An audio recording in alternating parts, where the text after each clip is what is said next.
Welcome back in at 6:14. Well, it is hard to forget these striking images. This is from 2018 and devastated flooding in Ellicott City, Maryland.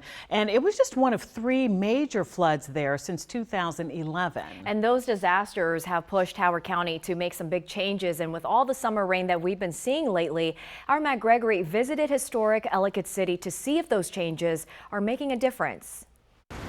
Officials will tell you it's the geography of Ellicott City's downtown that makes it so prone to devastating floods. It's at the bottom of a hill. Several rivers and creeks converge there.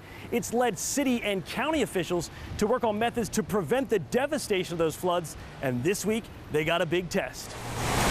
The ripple of the Tiber River sets the scene for a nice stroll through the shops of downtown Ellicott City. We're a very resilient group of merchants and residents. Stonehouse Collective owner Cindy Ryland will tell you that tiny creek that runs behind Main Street can turn catastrophic. We've been destroyed, completely devastated by several floods, many floods through the years, and we always come back. In 2016 and 2018, historic rainfall mixed with high winds caused the river to spill out onto Main Street, and both times it created a devastating and deadly flood.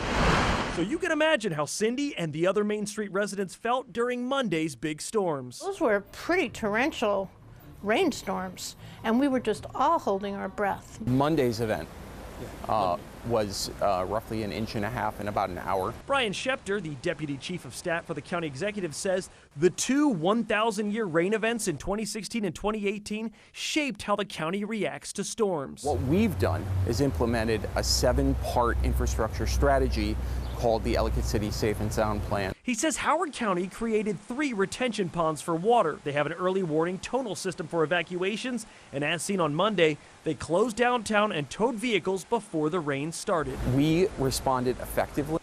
Our team was well organized. Schepter says they still have one project they feel will be a game changer for preventing flooding in downtown. The Extended North Tunnel project that is moving water safely from the west end all the way down to the Patapsco River. So, yeah, it's been working. Back along the Tiber River in her antiques and collectibles shop, Cindy Ryland says you can see the county's work pay off. Over the past few years, we've had a lot of heavy rains just in the past few weeks, and so far, so good. In Ellicott City, Matt Gregory, WUSA 9.